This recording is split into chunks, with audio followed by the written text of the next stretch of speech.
So hello everyone, welcome back to my channel. तो आज की इस वीडियो में हम कवर करने वाले हैं हमारा क्लास 10th का chapter number 5th, glimpses of India. तो इस वीडियो में हम हमारे जितने भी मोस्ट इम्पॉर्टेंट क्वेश्चन है, 1 mark question, 2 mark question, 3 mark question and 5 mark question, जो एग्ज़ाम पर्सपेक्टिव से बहुत ही ज़्यादा इम्पॉर्टेंट है बोर्ड एग्ज़ाम्स के लिए, तो वो सभी क्वेश्चन हम इसी एक वीडियो में कवर कर लेंगे।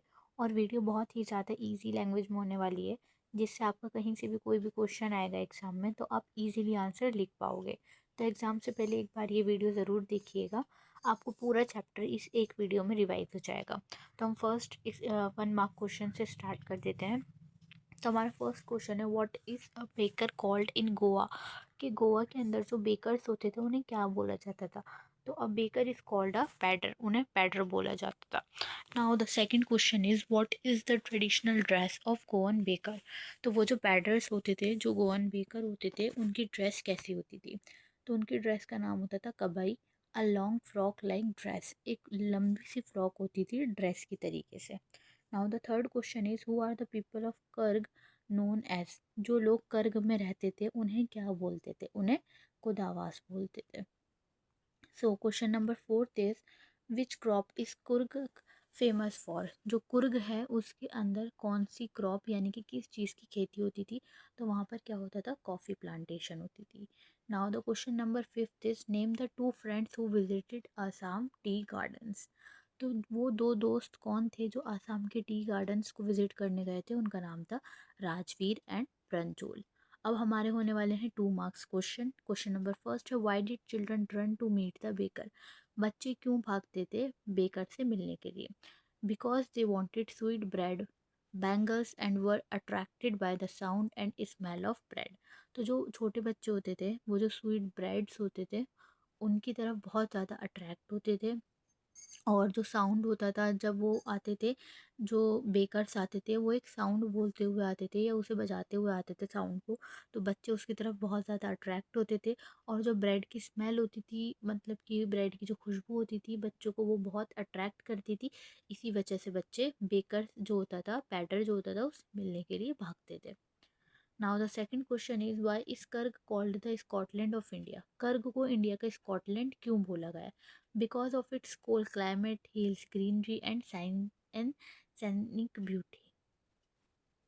कर्ग को क्यों बोला गया है स्कॉटलैंड ऑफ इंडिया, क्योंकि वहाँ का क्लाइमेट बहुत ठंडा होता है, हिल्स होती हैं, पहाड़ियाँ होती हैं, ग्रीनरी होती है, हरी हरी भरी घासें होती हैं, जंगल है वहाँ पर, और उसकी एक ब्यूटी होती है, इसीलिए उसे स्कॉटलैंड ऑफ इंडिया बोला गया है। Now the question number third is, what role does bread play in Goan festivals. तो ब्रेड जो होता था वो क्या रोल प्ले करता था गोवन फेस्टिवल्स यानी कि गोवा के फेस्टिवल्स में। Bread is essential for wedding parties और फेस्टिवल्स।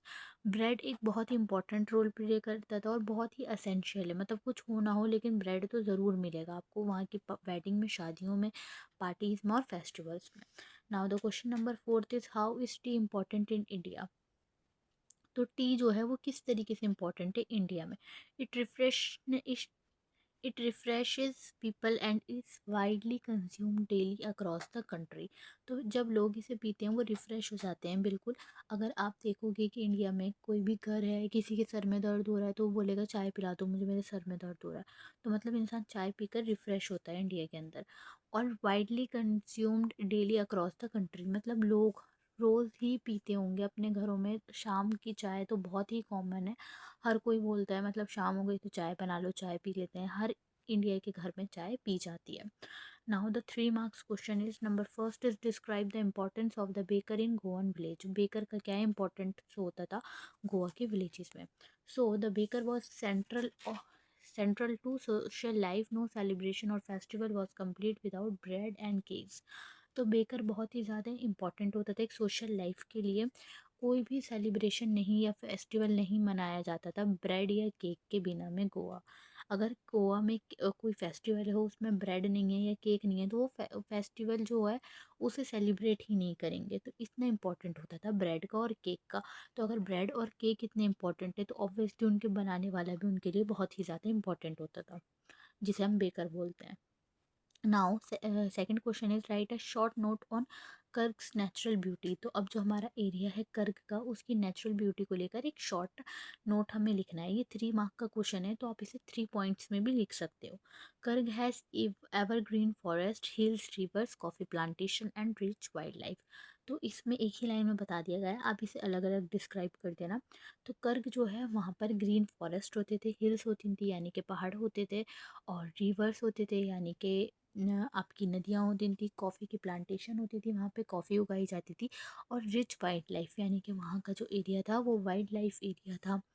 वहाँ पर जंगल, हरे भरे जंगल थे, उनके अंदर जानवर देखने को मिलते थे। तो ये सारी कर्ग की नेचुरल ब्यूटी है। Now the question number third is how do we know the bread making is still popular in Goa. हमें किस तरीके से पता लगता है कि अभी भी गोवा में ब्रेड मेकिंग एक इम्पॉर्टेंट पार्ट है। Traditional furnaces, mixers and bakers still exist there.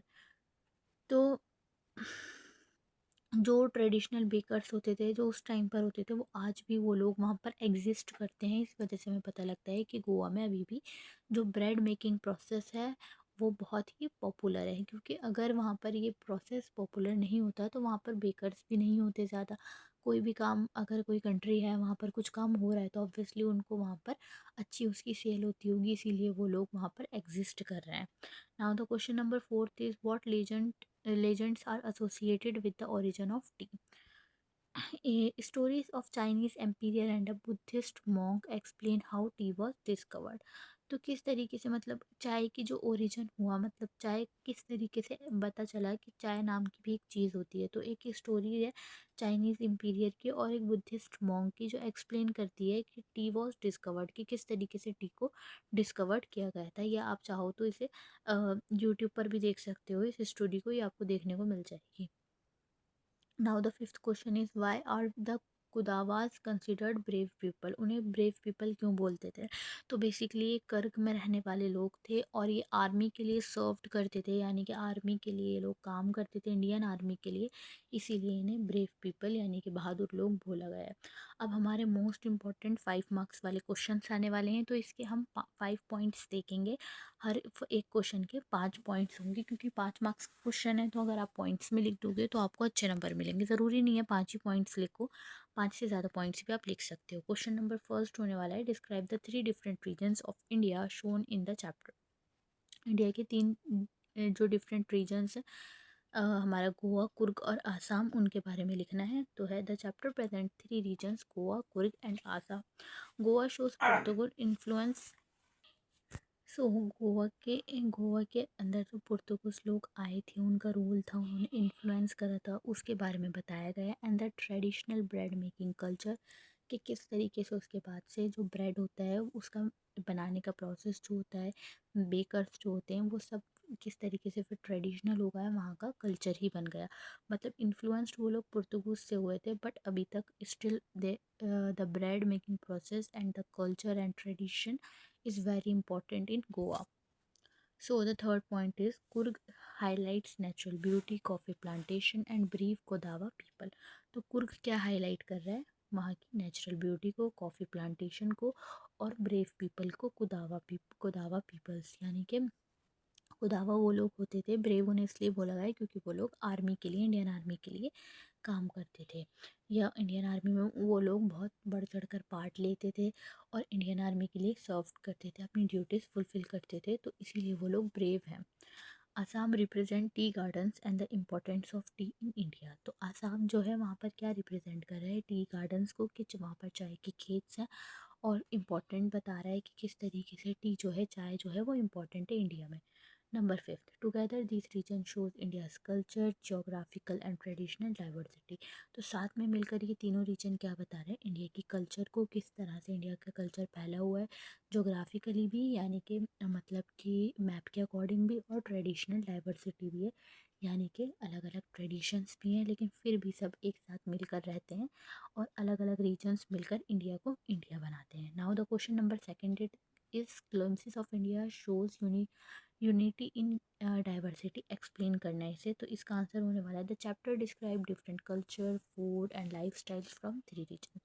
तो चैप्टर के अंदर 3 डिफरेंट रीजन्स हैं, उनके कल्चर के बारे में बताया गया है, उनके फूड के बारे में बताया गया है, उनके लाइफ स्टाइल के बारे में बताया गया है। So Goa has European influence while Coorg has warrior traditions. जहाँ पर जो गोवा है वो पुर्तगाल से, यूरोप के जो लोग थे उनसे इन्फ्लुएंस हुआ है। वहीं कुर्ग क्या है, वॉरियर ट्रेडिशन से उसके, यानी कि ब्रेव लोग हैं जो वहाँ पर एग्जिस्ट करते हैं। Assam is known for tea plantation and simple rural life. तो असम के अंदर टी प्लांटेशन होती है, यानी कि चाय उगाई जाती है, और सिंपल लोग अपनी लाइफ को जो है बहुत सिंपली वहाँ पर जीते हैं। नंबर 4 थे, despite differences all region reflect Indian traditions and hospitality. मतलब इतने ज़्यादा अलग अलग होने के बाद भी ये सभी चीज़ें मिलकर इंडिया के ट्रेडिशंस को दिखा रही हैं और हॉस्पिटैलिटी को दिखा रही हैं कि किस तरीके से अगर कोई भी वहाँ पे विज़िट करने जाता है तो किस तरीके से वहाँ के रीजन के जो लोग होते हैं वो उनका वेलकम करते हैं, उनको अच्छे से ट्रीट करते हैं, यही सब। सो the fifth point is this shows that India is United through culture diverse. India का जो कल्चर है वो इंडिया को मिलाकर रखता है और उसकी यूनिटी बनी रहती है। So the third question is describe the life and work of tea garden workers in Assam.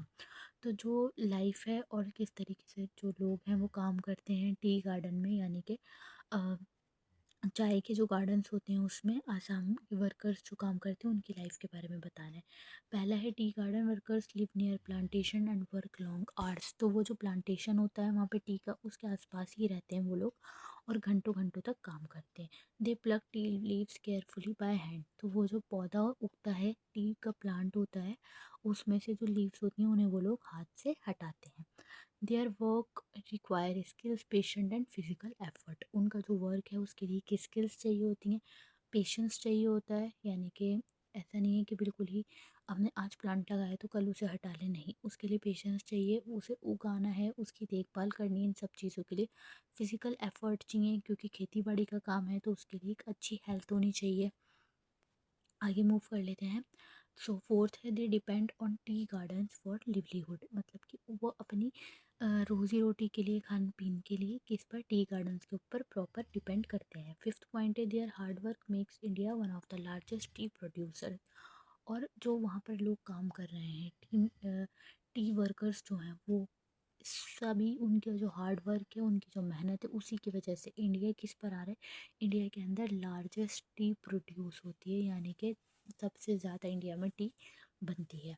So question number fourth is give a character sketch of Goan baker. अब जो गोवा के अंदर बेकर्स हैं जिन्हें बैटर भी बोलते हैं, उनके उनका एक कैरेक्टर स्केच बताना है। The baker was an important and respected person in Goan society. तो गोवा की सोसाइटी के अंदर जो बेकर्स हैं वो इम्पॉर्टेंट है और उन्हें रिस्पेक्ट दी जाती है। He supplied bread for daily meals and special occasions. तो वो क्या सप्लाई करते हैं, ब्रेड सप्लाई करते हैं डेली मील्स के लिए, रोज़ खाने के लिए, और स्पेशल ओकेजन्स, फेस्टिवल्स, वेडिंग्स वगैरह के लिए भी। He wore a traditional dress called कबाई। वो एक ड्रेस पहनते हैं जिसे क्या बोलते हैं, कबाई बोलते हैं, जो एक लॉन्ग फ्रॉक होती है। He was prosperous cheerful and friendly with villagers. वो विलेजर्स के साथ बहुत ही फ्रेंडली नेचर रखते हैं। Festivals and weddings were incomplete without his bread. तो बैटर्स जो हैं, जो बेकर्स हैं, उनका जो ब्रेड है उसके बिना कुछ भी है, शादी है या फेस्टिवल है, वो इनकम्प्लीट होता है। So the fifth is, why is Coorg a popular tourist destination. Coorg क्यों है एक पॉपुलर डेस्टिनेशन, तो इसका है, Coorg is famous for its beautiful hills and even evergreen forests. So Coorg जो है वो फेमस है किसके लिए, उसकी खूबसूरत पहाड़ियों के लिए और वहाँ के हरे भरे जंगलों के लिए। It has coffee plantation and pleasant climate through out the year. तो वहाँ का क्लाइमेट बहुत अच्छा रहता है, कूल रहता है, और वहाँ पर कॉफ़ी की प्लांटेशन होती है। River and waterfalls add to its scenic beauty. तो वहाँ पर उसकी खूबसूरती को चार चांद लगाने के लिए क्या है, रिवर्स और वाटरफॉल्स भी हैं। Tourist can enjoy wildlife, trekking and adventure sports. वहाँ पर टूरिस्ट जो जाते हैं वो क्या एंजॉय करते हैं, वहाँ की वाइल्ड लाइफ को, सफारी, जंगल्स को, ट्रैकिंग करते हैं वहाँ पर, और एडवेंचरस स्पोर्ट है, यानी कि घूमने की बहुत सारी जगह है। The rich culture and hospitality of Kodava people attract visitor.